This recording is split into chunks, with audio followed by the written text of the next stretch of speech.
Cinquentão você já compra o título do Tesouro ali, porque o guru de finanças do YouTube falou que é bom. Quais são os maiores erros, cara, que a classe média hoje no Brasil pode fazer? E se te oferecerem isso, corre que é golpe. Salve, salve, meus queridos, bem-vindos ao primeiro podcast aqui do canal. Galera, tô trazendo aqui hoje um cara especialista, um cara fera, para falar pra gente sobre finanças, bolsa de valores, economia do Brasil. Eu não quero que esse canal aqui se torne apenas um achismo do que eu penso, do que eu queira falar, mas eu quero realmente trazer pessoas capacitadas aqui que falem sobre dinheiro de verdade, sobre economia, e eu não poderia deixar de trazer aqui um cara profissional nessa área, meu assessor particular, inclusive meu grande amigo, David Brito. Que honra. Seja bem-vindo, cara. Obrigado. David Brito, ele trabalha na Edro Investimentos.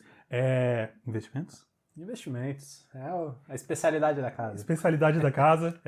O nome correto ele vai se apresentar corretamente aqui. Uma parceira credenciada da EQI Investimentos. Cara, empresas totalmente fiéis, que cumprem aquilo que prometem, empresas muito boas, cara. Eu confio não só nas empresas, mas também no trabalho do David. E, cara, eu trouxe ele aqui hoje para a gente poder falar um pouco sobre tudo isso que tem movimentado, né? E movimenta a nossa economia, o nosso Brasil e o mundo como um todo, né?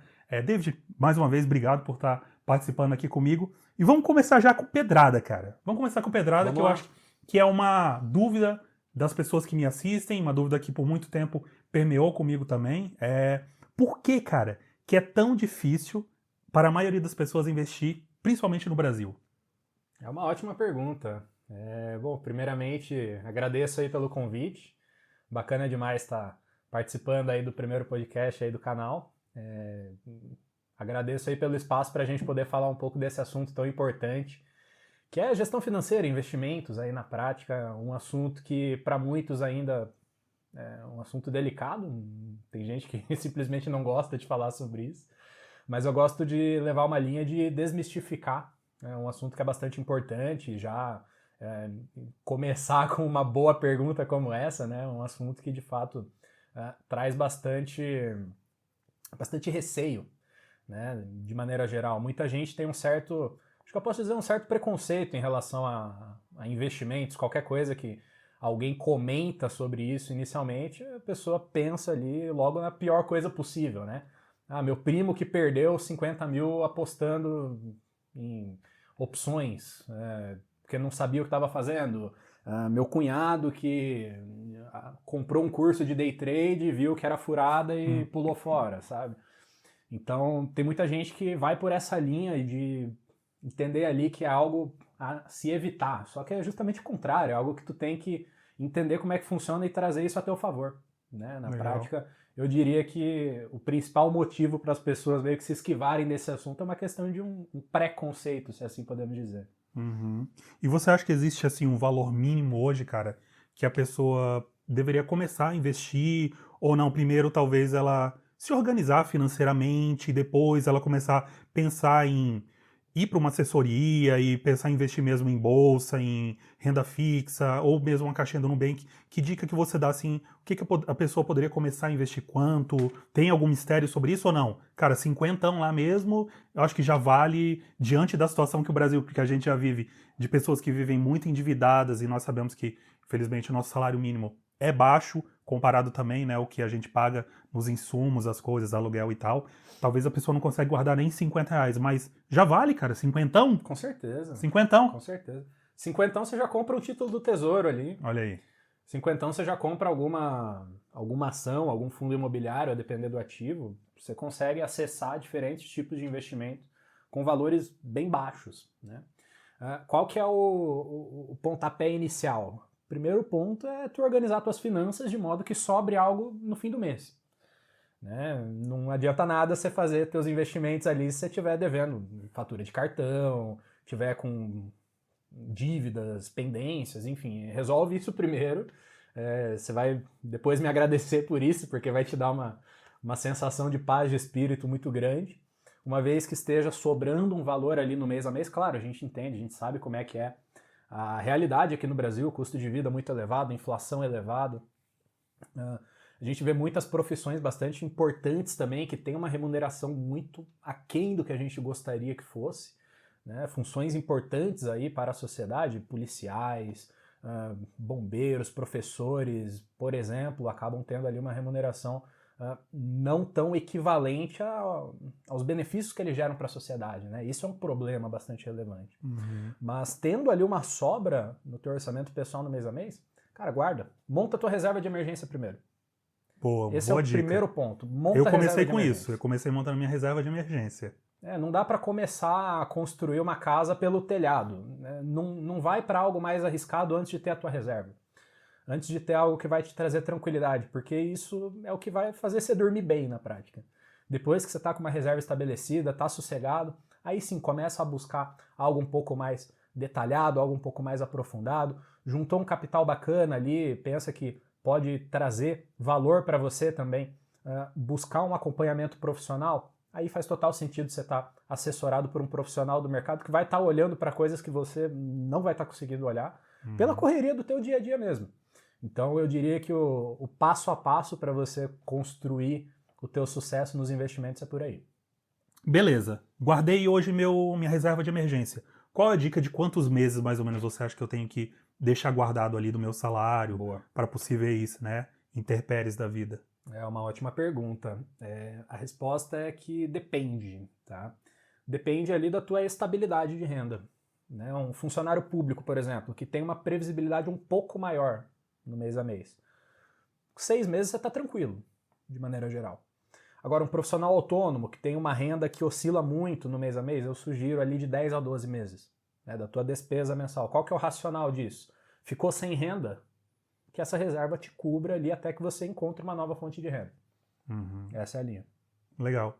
E até nesse sentido agora, fazendo um adendo, né? Eu acho interessante também, talvez, para as pessoas que... A gente está falando um pouco agora de organização financeira, tá, gente? Ainda não é sobre investimentos. Vamos falar já sobre investimentos. Fica aí, que a gente já vai começar a falar aqui de assuntos cabulosos.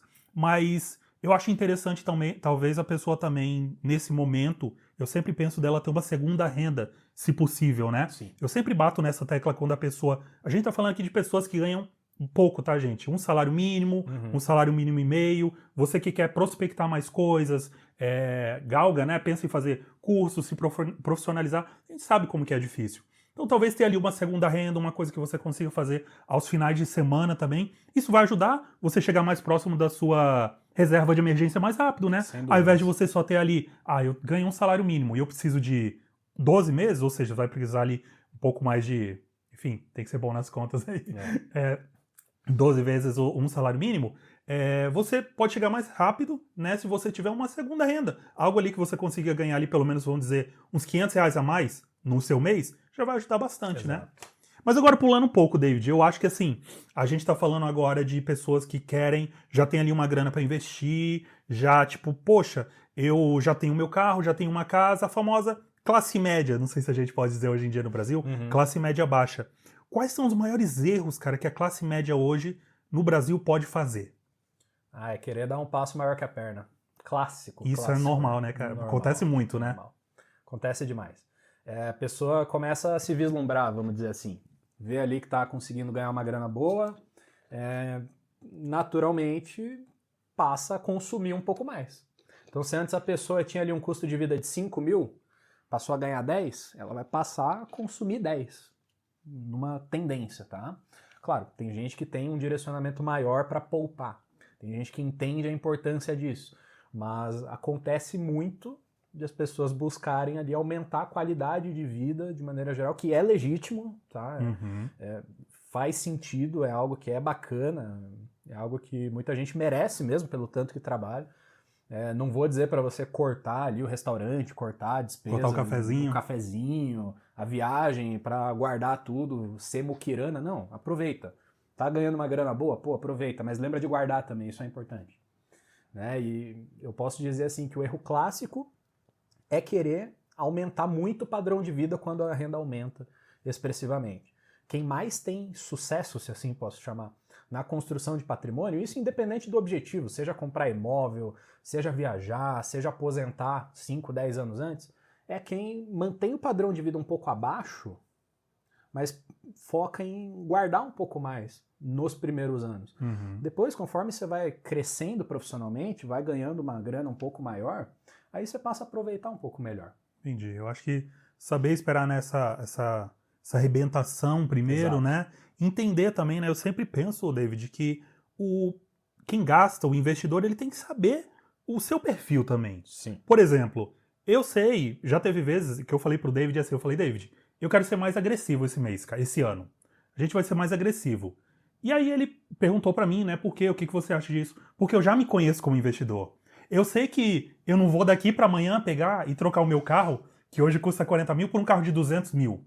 Eu não vou pegar hoje, daqui pra amanhã, e fazer uma viagem que eu vou gastar, sei lá, o ano inteiro do meu salário, sabe? Então eu acho que você se entender também como investidor é muito importante.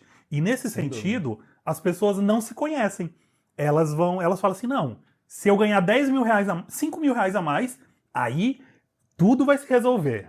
Aí ela ganha 5 mil. Só que daí ela já tá gastando o quê? 10 mil. Aí ela fala, não, mas agora se eu conseguir aquela promoção, e aí eu vou ganhar agora bônus, e não sei o quê, e aí ela vai ganhar mais 10 mil. Só que agora ela vai gastar 20 mil. E ela entra numa bola de neve. Cara, e esse é um erro muito, que acontece muito por aí, né? Acontece. Eu já vi alguns casos bem tristes, assim, em relação a isso. A pessoa que, por exemplo, vendeu um imóvel, mas não tem os conhecimentos para gerenciar essa grana mesmo. E vai igual água. Só vai. No dia seguinte tá com um carro novo, tá alugando um lugar que é caro e que não consegue bancar por muito tempo, tá com viagem comprada, parcelado em 200 vezes, e aí você vai vendo ali a grana só diminuindo, daqui a pouco começa a tomar um empréstimo, daqui a pouco atrasa uma fatura de cartão, por quê? Por desorganização.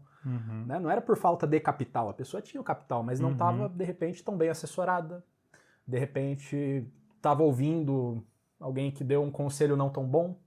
Então tem que tomar bastante cuidado em relação a isso. O que eu sugiro sempre é buscar ali bons conselhos em relação a isso. Da mesma forma quando tu busca um bom conselho com um amigo em relação a uma tomada de decisão de mudança de trabalho, né, de mudança de cidade, alguma coisa nesse sentido. Legal. David, e só dinheiro é investimento? Não. Não? Não. O que você acha que é investimento também? Eu acho que investimento é tudo aquilo que pode te gerar algum tipo de retorno. Né? Algo que faça sentido para você. Por exemplo, você utiliza muito o carro para trabalhar, por exemplo. Você mora na cidade A e trabalha na cidade B. Você trocar ali o teu Fusca por uma Tiguan vai ser um investimento. Você vai ter um upgrade. Você, por exemplo, tem filhos e precisa fazer muita viagem de um município para outro. Pô, você ter um carro mais confortável vai ser um investimento para você, muito embora o carro seja um exemplo não tão bom, porque é um tipo de patrimônio que deprecia, né? Então, esse é um ponto importante também. Mas posso te dizer que, por exemplo, um imóvel pode ser um investimento. É até engraçado eu falar isso, porque eu tenho, de certa forma, um viés para investimentos, enfim, títulos, valores mobiliários mesmo, né? Mas um imóvel pode ser um investimento para ti também. O melhor? Não necessariamente. A gente pode falar disso mais para frente. O imóvel ele vai se assemelhar muito ao investimento em renda variável. Né? Todo imóvel valoriza? Não. Comprar um imóvel na planta é sempre um bom negócio? Não, não é sempre um bom negócio. Você tem riscos envolvidos nisso. Né? Uma viagem que tu vai fazer, por exemplo, um intercâmbio, é um investimento? Sem dúvidas. Você está agregando algo para o teu currículo, você está aprimorando teus idiomas. É algo que vai gerar receita para você lá na frente. Então são várias outras questões, vários outros pontos que podem ser considerados investimentos também. Não só guardar grana, mandar para a conta da corretora e aplicar. Tem um vídeo que eu fiz, vou até deixar aqui nos cards, há umas 2 semanas atrás. Por exemplo, imagina que eu comecei hoje pensar em mudar minha vida, ganho pouco, não sou uma pessoa capacitada no meu trabalho, não tenho nenhuma profissão, trabalho, enfim, de forma... N coisas que pode acontecer, e ganho pouco. Talvez o cara pegar e ir num Senai da vida, ou fazer um curso técnico de 6 meses de manutenção de ar-condicionado. Cara, imagina! Esse cara em 6 meses ele vai ser um profissional, claro, iniciante, talvez ele tenha que começar trabalhando com alguma pessoa, mas ele começa a dar manutenção. Cara, esses dias vieram arrumar aqui meu ar-condicionado, cara... 500 conto. 500 conto? 500 conto a primeira parcela! Sério, velho? Cara. Eu fiquei de cara. Imagina, um mês o cara tá ganhando um salário mínimo, no outro ele pode estar ganhando 3 mil reais. Sim. E vai aumentando, ele vai se tornando profissional. É um trabalho difícil? Não vou dizer que é um trabalho fácil. Mas, cara, tá aí. O investimento que ele fez, ele investiu em bolsa? Não. Ele comprou a casa? Perfeito. Não, Se cara, mas ele capacitou. comprou um curso aí de R$ 300 no mês, que, Uhum. cara, vai gerar uma prospecção muito grande no futuro para ele. Então, Exatamente. eu concordo totalmente com você. Só para dar um exemplo aí pra galera também, a dona da Sodier Doces começou vendendo bolo no trabalho dela. Olha aí. E hoje tem um baita de um negócio com várias lojas. Começou assim. Cara, você pode buscar ali uma outra fonte de renda, algo que você goste de fazer. Você pode, sei lá, vender marmitas no trabalho para os teus colegas. Você pode vender ali, brigadeiro para sobremesa da galera do trabalho, qualquer coisa assim. E vende, tá? Eu já trabalhei em empresa presencial Pô, eu compraria muito. que tinha gente que ganhava uma grana vendendo, cara. Sim, sim. Você pode buscar outras fontes de renda aí. Né? Tem muita gente que busca ali fazer Uber, por exemplo, quem tem carro e busca uma outra fonte de renda. Beleza, você pode experimentar, entender se faz sentido para você, se vale a pena essa tua alocação de tempo ou não. Ou se faz mais sentido, de repente, você se capacitar, estudar algo dentro da área do teu trabalho principal. Legal. Pra ver se daqui Intraempreendedorismo. Intraempreendedorismo, dentro da própria empresa você buscar ali alguma nova fonte de receita, alguma nova oportunidade de geração de negócios, enfim. Tem muitas coisas que podem ser trabalhadas nesse sentido. O que eu recomendo para a galera? Que tenha bastante senso crítico em relação a isso, que pare para pensar, pô, onde que eu quero estar daqui a 5 anos, por exemplo? Uhum. E o que eu preciso fazer hoje para viabilizar esse crescimento, essas mudanças? É uma reflexão que é sempre válida de fazer e que sempre traz bons frutos. Que massa. Eu tenho outros exemplos para dar aqui, principalmente com minha vida, mas vai ficar para um próximo episódio aqui, tá bom? Boa. E David, então, o que você acha que pode ser, cara, um mau investimento? Um mau investimento? Mau investimento é tu fazer aquilo que tu não sabe que você está fazendo. Olha aí. É tu investir em algo sem conhecimento, algo porque só alguém falou que é bom, porque o guru de finanças do YouTube falou que é bom, porque o teu primo falou que é bom. Cara, pensa 2 vezes, pesquisa. Foge disso. Busca informação. Hoje você tem um monte de inteligência artificial, um monte de mecanismo de busca aí que te dá muita informação já detalhada, né? Muito conteúdo bom no YouTube. Então busca sempre ali 2, 3, 4 pessoas que estão falando sobre o mesmo assunto e tira tuas próprias conclusões. Né? Já podem ter dito para vocês em algum momento que fazer day trade é bom. Podem ter dito que, enfim, você fazer ali alguma opção de investimento, sei lá, em ouro físico pode ser bom. Cara, vai ser bom, vai ser ruim, não sei. Saiba que você vai ter riscos ao fazer isso. Ao comprar um imóvel, né, ao sair do aluguel e comprar um imóvel. Você tem certeza que isso vai ser bom? Né? Você vai comprar um imóvel na planta, você sabe que não é só a parcela, sabe que você vai ter os balões também para você pagar, né? Isso está dentro do teu fluxo de caixa. Então tem que tomar muito cuidado com essas coisas e com questão de investimento dentro desse mercado que eu trabalho também. Tem que tomar muito cuidado. Tem muita gente que não está tão bem preparada para falar sobre investimento e que trabalha no mercado financeiro. Né? Tem gente que vai te recomendar um investimento sem nem saber do que se trata direito. Não vai te explicar os riscos. Né? Vai ser um prêmio de risco que muitas vezes não vai valer a pena em relação ao que você teria numa renda fixa, algo mais tranquilo. Então tem muitas coisas nesse sentido que podem fazer com que seja um investimento ruim. Como que você mitiga isso? Estudando, pesquisando, se capacitando. Ou, vou deixar aqui o contato dele aqui na descrição, David Brito, a.k.a. Investimentos, e eles vão cuidar muito bem do seu dinheiro. Posso te ajudar também. Pode, isso né? aí. Com certeza. E David, agora vamos para as perguntas cabeludas, cara. Vamos lá. Esse eu gosto particularmente, é um ativo que não só financeiramente ele tem suas nuances, né, suas particularidades, mas eu gosto dele como protocolo, como ideia, como um ativo diferenciado daquilo que nós temos hoje no mercado e que, cara, causa tanta confusão, não seria a palavra confusão, mas traz dúvidas, incertezas. Bitcoin, cara. Bitcoin. Sou fã. Fã? Sou fã. Que legal, gosto cara. Gosto muito. Bitcoin é investimento? Com certeza. O que você acha sobre isso? Com certeza. O que você pensa sobre isso? Eu gosto bastante da tese do Bitcoin. Assim, naturalmente, quando a gente pensa em Bitcoin, todo mundo fala, pô, queria ter comprado lá em 2012, né? Sim. Queria ter comprado quando não valia nada, quando ninguém dava nada. queria ter comprado nas 400, 500 vezes que declararam o Bitcoin como morto. 700, mais de 700 vezes. Acho que agora mais uma, né? Agora mais uma, porque hoje bateu 59 mil dólares. Hoje bateu 59 mil dólares. Ano passado bateu 120 mil dólares. Exato. Sempre tem muita especulação em torno do Bitcoin. O que eu posso dizer assim é que, cara, sim, é um investimento, mas também que requer cuidados. Por quê? Porque quando tá lá no topo, quando bateu 120 mil dólares, todo mundo queria comprar. Teve gente que se alavancou, porque tava apostando ali no infinito e além do Bitcoin. E ele deu uma derretida forte. Né? Chegou ali a 59 mil dólares, enfim, caiu bem. Então eu particularmente gosto bastante por conta da tese, por conta da questão da escassez também, que é bastante interessante da gente considerar. Para quem não sabe, Bitcoin só existem 21 milhões e não vai existir mais nenhum. Exato. Não pode, está no protocolo dele, está no código, e isso é imutável. Exatamente. E uma hora vai acabar mesmo, né? Uma hora vai acabar. Tá acabando, falta acho que 1 milhão só para ser minerado, e enfim. Mas é isso, cara, eu também concordo com você. Bom, a galera fala, né, que se estão falando pouco do Bitcoin, é hora de comprar, né? Porque quando estão falando muito de Bitcoin, você tem que ficar velhaco, tem que ficar desconfiado. Porque se estão falando muito, significa que tá caro e não tá na hora. Mas lembra, David, que agora nós estamos em 59 mil dólares. 60, vamos arredondar. Mas há 5 anos atrás, 6 anos atrás, ele estava 13, 15. E aí?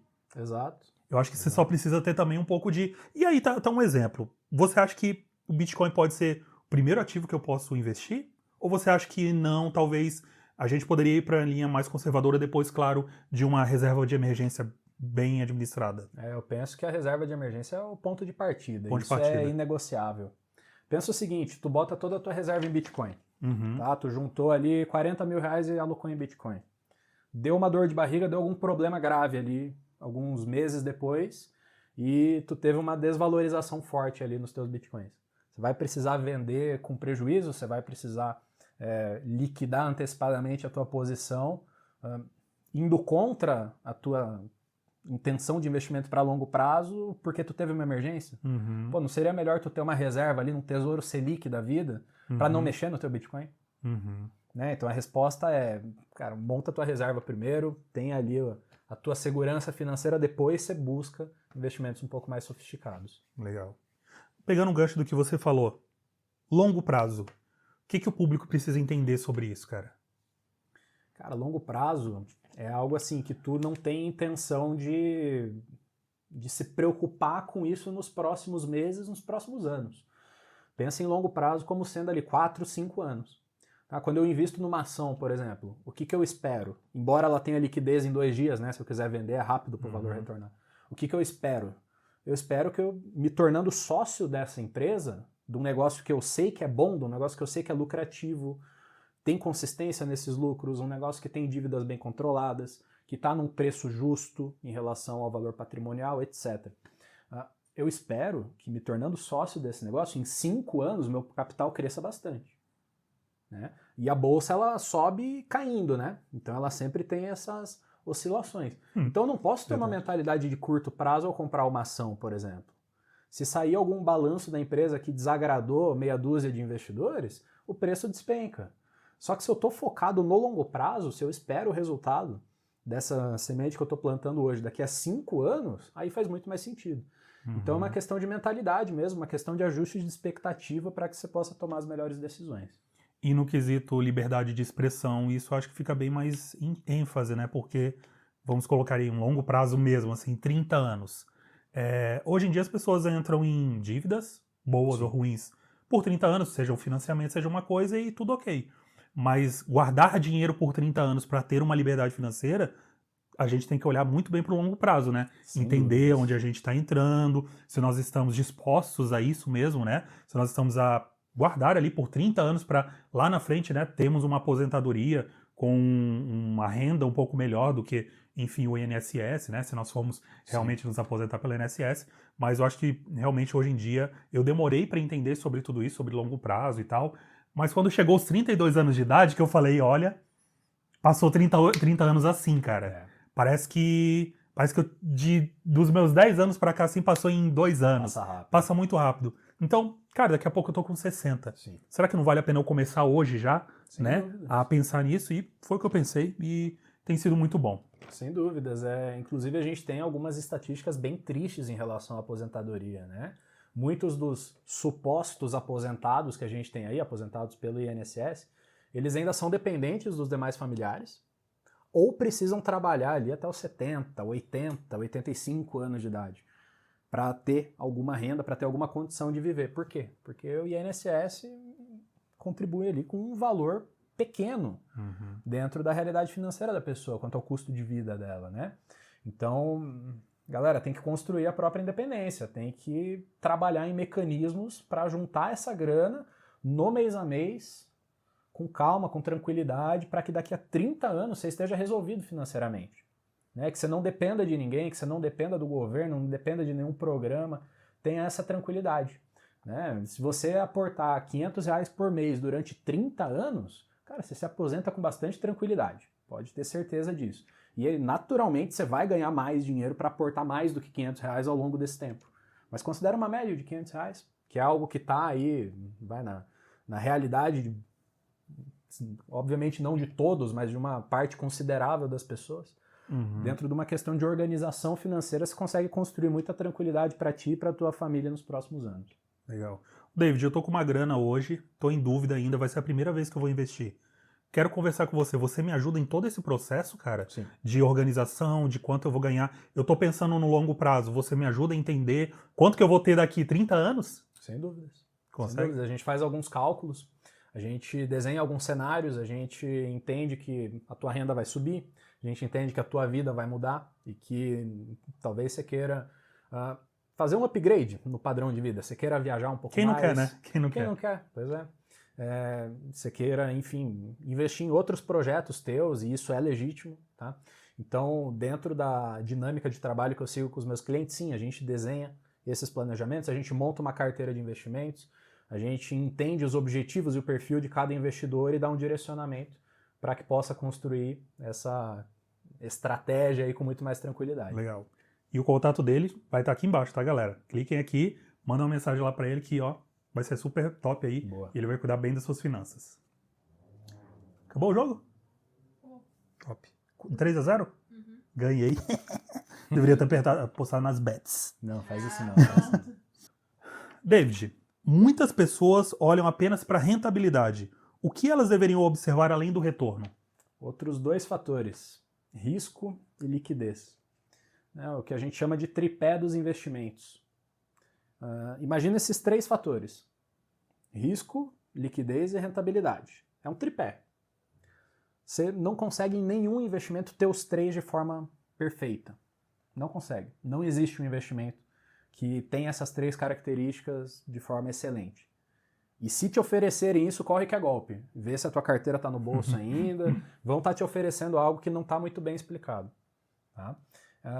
Liquidez. É a facilidade que você tem de transformar aquele investimento em dinheiro na conta, basicamente. Risco. Risco não é necessariamente a tua chance de perder, né? Risco é a chance de tu ter qualquer resultado diferente do esperado. Tá? Então esse é um conceito bastante importante. E a rentabilidade, que é o fator que muita gente olha primeiro, né? Por quê? Porque é o que mais chama atenção. Você quer investir, você quer ter um retorno. Né? A rentabilidade, ela é sim importante.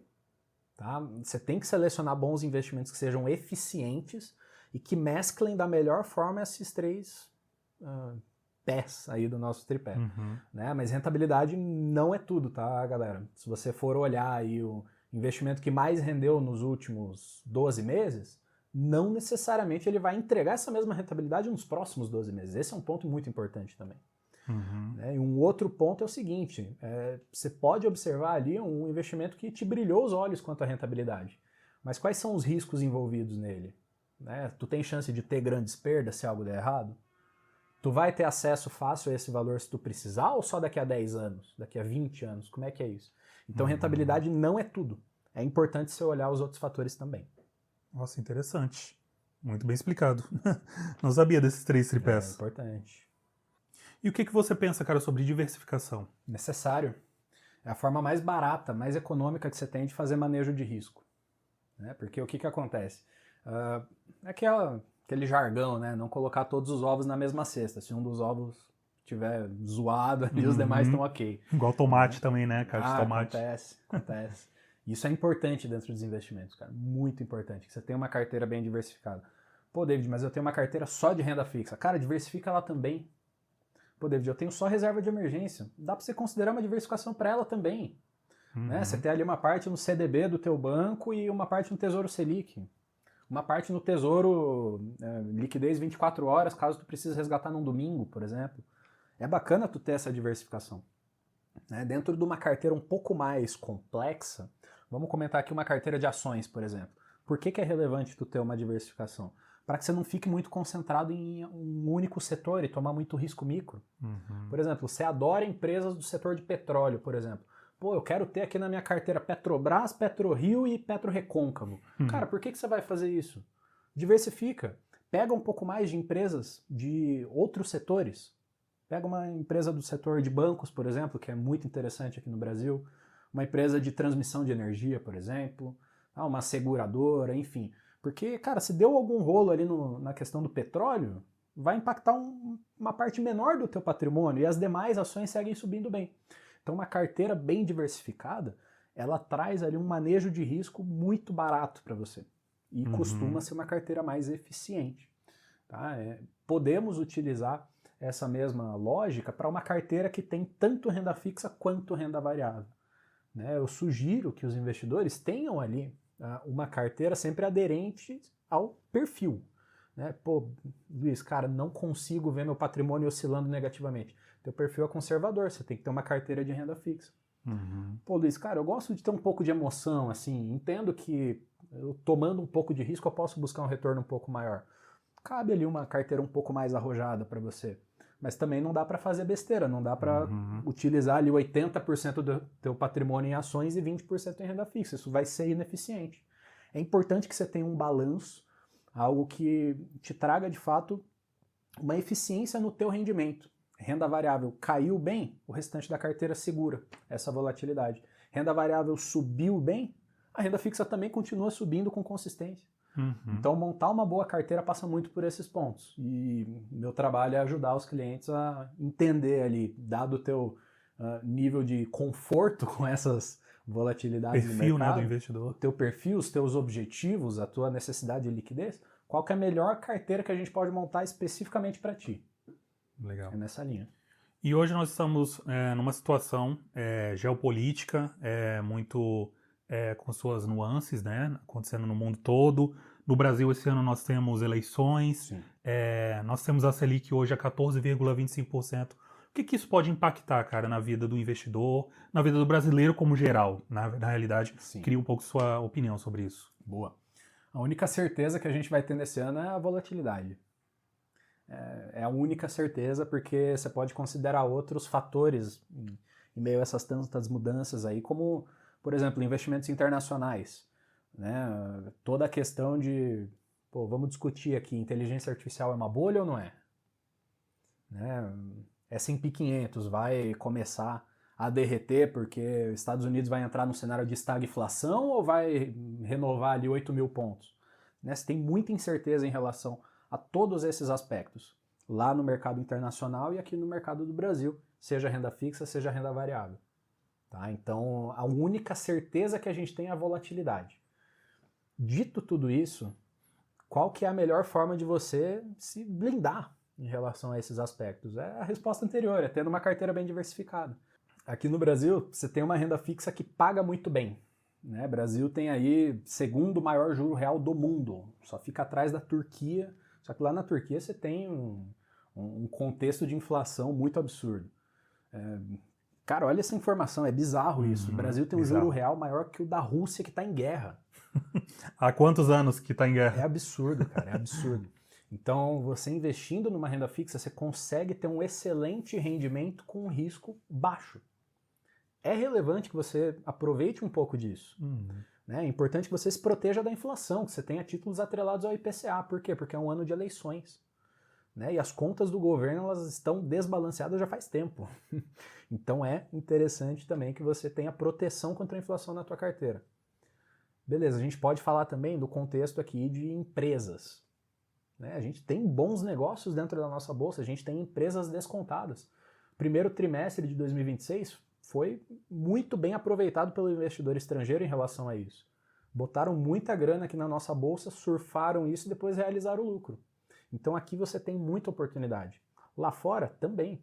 Cara, tá ganhando uma grana boa, conseguiu guardar um valor relevante de patrimônio, diversifica, coloca uma parte do teu investimento em dólar, para você fugir um pouco de risco Brasil também. Isso também é uma premissa de uma carteira bem diversificada. Uhum. Dessa forma, você tendo uma carteira bem equilibrada, aderente a todos esses cenários que eu trouxe, cara, você vai passar por essa turbulência aí de uma forma muito tranquila, de maneira geral. E hoje você teria alguma dica, assim, hoje, dada a situação, por exemplo, você deu o exemplo aí de Petrobras, você deu o exemplo de bancos, quais são os ativos hoje que você acha que podem se beneficiar disso e quais se prejudicam? Áreas, por exemplo, essa área X se prejudica diante dessa guerra, essa daqui se beneficia diante da situação política do Brasil, se tem alguma coisa assim que, na ponta da língua, assim, que você Boa. poderia falar, cara, invista nisso que acho que pro ano que vem e para o início desse ano é uma coisa que a gente está Show. prospectando e visualizando aí que vai dar bom. Excelente. Tenho 2 dicas. Quem quiser saber de mais pode entrar em contato comigo para a gente falar com um pouco mais de detalhe, até para entender o perfil de cada um, o apetite a risco de cada um, porque isso vai variar bastante, né? Mas a renda fixa pré-fixada está excelente aqui no Brasil.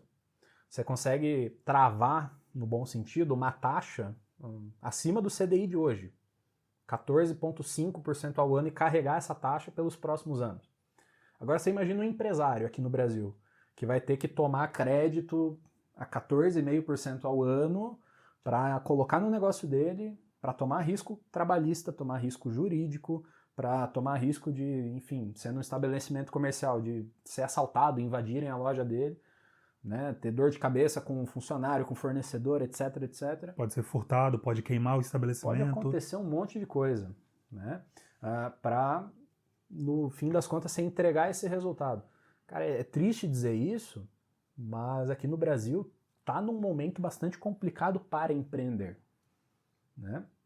Então, nesse cenário de juro elevado, o investidor ele acaba tendo um incentivo a guardar, o que é péssimo, porque você tem poucos empregos sendo Pra gerados. economia, né? Para a economia é horroroso, você tem a inadimplência subindo muito, porque esse juro alto torna as dívidas mais caras. Né? Você tem ali uma economia desaquecida. Eu ando aqui no centro da cidade, o que eu mais vejo é a loja com a plaquinha de que está alugando ali a sala comercial. Cara, isso é triste, isso é péssimo para a economia. No entanto, toda essa questão ali do risco Brasil, considerando um risco político também, né? O investidor estrangeiro olha aqui para o Brasil e vê que a política é uma bagunça. Então ele exige um prêmio por esse risco. Né? Isso faz com que a renda fixa traga boas taxas. E dentro da renda fixa pré-fixada, a taxa se mantém mesmo com a Selic caindo. Então é um excelente investimento para este momento. Tá? O que eu sugiro que os investidores, não vou dizer para correr, não vou dizer para evitar, mas para tomar muito cuidado antes de investir. Varejo aqui no Brasil. Tá? Então ações de empresas relacionadas a varejo, crédito privado em relação a varejo, toma bastante cuidado por esses mesmos motivos que eu acabei de comentar. Muita empresa fechando, muita empresa saindo da bolsa, muita loja que está fechando as portas, né? Sala comercial que não consegue alugar de jeito nenhum. É um setor bastante complicado para uma economia como essa. Então é um setor que eu tenho que tomar bastante cuidado para sugerir qualquer tipo de aplicação para os investidores. Nesse momento eu não estou alocando. Uhum, legal. E você já falou lá atrás sobre a ideia de termos imóveis também como investimento, e agora você também fala sobre essa situação, mas eu tô pensando em comprar um apartamento, cara. Você acha que é o momento agora, não falando sobre sonhos, tá, galera? Pô, eu acho que todo mundo tem o direito de ter uma casa, ter um teto próprio, falando sobre um momento específico de juros altos no Brasil, a situação política. Você acha que é o momento de eu comprar? Ou posso, cara, espera um pouquinho? Ou não? Eu acho que, da mesma forma que você falou que é uma oportunidade, que tem muitas pessoas querendo vender também. Sim. Talvez seja uma oportunidade de você pagar mais barato. O que você pensa sobre isso? Eu penso que o crédito está muito caro para você pensar em financiamento imobiliário nesse momento. Tá? Você vai pegar uma taxa de juros bem salgada nesse momento. Por quê? Porque a Selic está bem alta. Tá? E aí entra o tal do consórcio, né? Muita gente vem oferecer o consórcio como uma alternativa ao financiamento imobiliário. Vai ser um bom negócio? Depende. Não é um bom negócio para todo mundo. Para alguns vai fazer bastante sentido. Para outros, não. Então tem que tomar bastante cuidado com isso. O que eu faria nesse momento? Eu guardaria, montaria uma reserva ali em liquidez, até chegar num valor confortável para você dar uma entrada que reduza bastante o teu custo efetivo total do financiamento, e de preferência faria esse financiamento num cenário de juros mais baixos, para você pegar uma taxa melhor. Aí faz bastante sentido. Por quê? Porque o juro imobiliário aqui no Brasil, ele é relativamente barato num cenário de Selic mais baixa.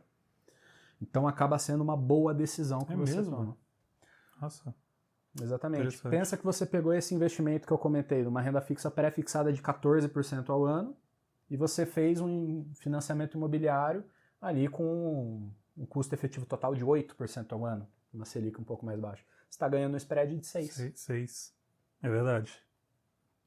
Então, acho que na época que eu fui comprar o meu apartamento, eu comprei há 3 anos atrás, foi uma porcentagem muito boa, ficamos a 9%. Bom. 9%. E depois aumentou para 10, 12, 13. E aí vai. Né? Céu é o limite. E aí também teve a questão falando sobre financiamento, era 20%, depois no começo do governo Lula aumentou para 30% também, né? Sim. Então tem que olhar para tudo isso. Talvez você esteja ali guardando, não, quero comprar seu apartamento. Daqui a pouco já aumenta também o valor da entrada. Então são vários cenários que podem acontecer no decorrer, né? Exatamente. Dessa tomada de decisão. E nesse risco de investimento diante, a gente já falou um pouco sobre eleições. Qual o erro que eu posso cometer, cara, diante desse cenário de eleições agora, o que a gente espera, a gente não sabe do futuro, um erro que eu posso cometer ali na minha carteira, nos meus investimentos? Olha, o erro mais comum é comprar na alta, porque tem algum guru do YouTube falando bem. Esse é clássico, clássico. Então esse é o principal ponto para tomar bastante cuidado, né? Muita gente pensa que, bom, a gente está diante de um cenário de eleições, muita coisa vai mudar, mas independente de quem ganhar a eleição, a gente deve ver um ano de 2027 ainda desafiador, principalmente em relação ao fiscal aqui do Brasil. A gente tem um problema importante para resolver no fiscal, tem uma questão de inflação aí que vale a gente falar um pouco mais também. Mas a questão é o seguinte: tô com uma carteira montada hoje, a gente vai passar por eleições ali nos próximos meses. Faz sentido alguma mudança tática na carteira? A resposta é depende. Depende do que você já tem, depende da qualidade desses ativos, depende do quanto você está tendo de retorno com ele. Foi uma ação que você comprou e deu prejuízo? Foi uma ação que você teve um baita lucro, mas está andando de lado nos últimos meses? Depende. Né? Você está muito exposto à renda fixa, você está muito exposto à renda variável, você está deixando de aproveitar outras oportunidades? São várias questões para você considerar antes de tomar qualquer decisão. Né? Via de regra, você tendo ali uma boa carteira de ações, uma boa carteira de renda fixa, uma carteira montada pensando nesse cenário econômico, cara, fica tranquilo que você vai enfrentar volatilidade, como eu comentei. Não quer volatilidade? Fica só na renda fixa. Tá? Mas você vai enfrentar tudo isso com uma certa tranquilidade. Tá? Então esse é um direcionamento bastante importante. Legal. E você falou aí sobre o cenário fiscal, e quais as implicações disso, cara? Isso daí é muito importante, porque se você for parar para pensar, cara, é o que mais impacta a população mais vulnerável. Né? As pessoas das classes ali menos favorecidas, elas acabam sofrendo muito mais com esse impacto fiscal. Por quê? Porque é onde elas sentem mais.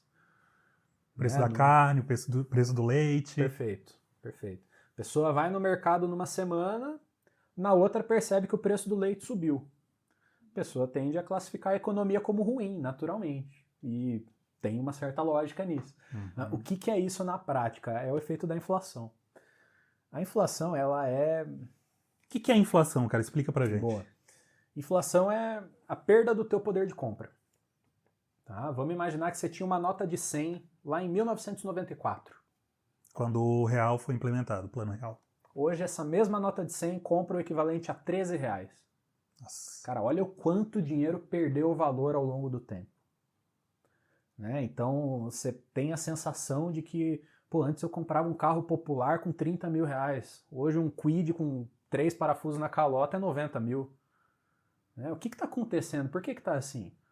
Pô, na época da minha avó, ela comprava terreno por 50 mil reais. Hoje qualquer fundo de E quintal tá aí caro, tá... 50 mil tava caro ainda. É, hoje A minha qualquer... mãe comprou um terreno, claro, no interior de Rondônia, há 20 anos atrás, por 2 mil reais. Nossa, Um olha aí. terreno de 45 por 70 de fundo. É Nossa, um sítio, é cara. outro 2 nível. mil reais. O que você comprou hoje com 2 mil reais? Não, Um microfone. hoje em dia 2 mil reais você paga pra morar no quartinho do Harry Potter.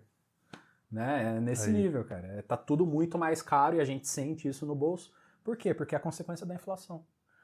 Né? O que causa a inflação? Né? Vamos dar um passo atrás aqui. É, sobretudo, o governo injetando dinheiro na economia. O governo está imprimindo mais dinheiro. Imprimindo A mais gente dinheiro. precisa de mais dinheiro, vamos imprimir. Exato. Né? É fácil assim, pô, eu quero mais dinheiro, eu vou lá, ligo a impressora e emito novas notas. Ao colocar essas notas em circulação, o que acontece? Cara, você tem mais dinheiro espalhado na economia, logo ele vale um pouco menos. Né? Claro, esse não é o único fator que gera inflação, tá, galera? Tem outros fatores aí, tem inflação específica de alguns produtos. Se você for ver o IPCA, por exemplo, pô, é toda uma pesquisa muito bem fundamentada, você tem ali muitos detalhes, você tem o preço do pé de frango resfriado na capital de Goiás, por exemplo, lá em Goiânia, e você compara isso com o preço do não sei o que lá em Manaus, por exemplo. É uma pesquisa muito detalhada do IPCA, né, que considera esses itens de consumo. Tá? Então vamos imaginar, e essa pesquisa por exemplo, é quase mensal, né? Tipo de é bastante 45 e 45 frequente, dias. sim, sim. Bem frequente. Vamos imaginar, por exemplo, um produto que sofreu bastante com a inflação nos últimos tempos, o café. Nossa. Né? Por que o café ficou tão caro? Porque você teve ali uma questão climática. Não foi porque o governo injetou dinheiro na economia necessariamente. Você teve uma questão micro, vamos dizer assim, né, que fez com que o custo de produção do café aumentasse e isso foi repassado ao consumidor. Então é uma inflação específica. Quando teve as enchentes no Rio Grande do Sul também, por o exemplo, preço do arroz subiu, né? Porque exato, o Rio Grande do Sul é um grande produtor de arroz, perfeito, o preço subiu. É isso aconteceu, mesmo. infelizmente. É isso mesmo. Tá? Então a inflação é eu digo que é o vilão em comum dos investidores, né? O principal vilão que a gente tem que combater. Como que a gente combate a inflação? Buscando um rendimento real maior. Né? O que é um rendimento real? É o rendimento sobre a inflação. Porque tu faz a tua aplicação hoje, ela vai render ali 15% dentro de um ano. Só que você tem que descontar a inflação para você ter o teu rendimento real. Vamos supor que seja 10, vamos considerar um IPCA de 5. Tá? 10% sobre a inflação é um excelente rendimento. Tá? Dessa forma, o teu capital está de fato se valorizando. Diferente de você manter a grana numa poupança, por exemplo, que mal vai corrigir a inflação. Aí o teu rendimento que você tem ali é praticamente ilusório apenas. Né? Então, para contornar a inflação, para tentar driblar esse inimigo que a gente tem aí, o ideal é que você tenha uma carteira que gere um bom rendimento real no mês a mês. Legal. Cara, muito bom papo. Obrigado mesmo, David, por estar aqui. Cara, as portas vão estar sempre abertas aqui de casa. Boa. Cara, é meu amigo, né? Então ele já veio aqui em casa várias vezes. Na realidade, aqui em Curitiba é a segunda vez que você está vindo, né? Vez. Mas enfim, a gente tem uma longa caminhada aí já de amizade. E, cara, deixa aí suas redes sociais pra galera que quiser entrar em contato com você também, né? Talvez Instagram aí, alguma coisa. E, enfim, tá livre, sinta-se livre. Show. Agradeço aí pelo convite novamente. Quem tiver interessado em trocar uma ideia sobre investimentos, sem compromisso, tá, galera? Sem custo, nessa conversa também, para a gente montar um diagnóstico e entender como é que tá a tua realidade dos investimentos hoje, o que pode ser melhorado, montar um planejamento específico ali para ti também. É só entrar em contato comigo através desse link, que o Luizão vai deixar aí na descrição do vídeo. Você pode buscar aí no Instagram, @davidfhbrito. E é isso. Através desses links aqui você tem acesso a todos os meus contatos. E contem comigo aí, meu papel é sempre trazer bastante transparência para o investidor tomar as melhores decisões, é auxiliar nesse processo e ser o teu parceiro de fato aí nessa caminhada dos investimentos. Tá vendo só? E para você, e aí? Qual a situação que você tá agora? Tá começando a investir? Já investe há algum tempo? Tá pensando em parar de investir na realidade, porque você não aguenta mais o Brasil? O David trouxe aqui vários pontos, né? Que é possível sim você passar por esse maremoto, né? Passar por essa arrebentação que nós estamos passando e sim, né? Ter aí uma vida com uma renda um pouco melhor, ter aí uma liberdade financeira no futuro, Conta aqui pra mim nos comentários qual a situação que você tá. Tô começando a investir, já invisto, não aguento mais o Brasil. Deixa aqui o seu comentário e deixa o seu like também se você gostou dessa conversa. Vou trazer mais pessoas capacitadas assim nesse canal. Quero trazer gente assim, ó, que entende do assunto mesmo. Tá bom, galera? Muito obrigado por ter assistido esse vídeo e valeu!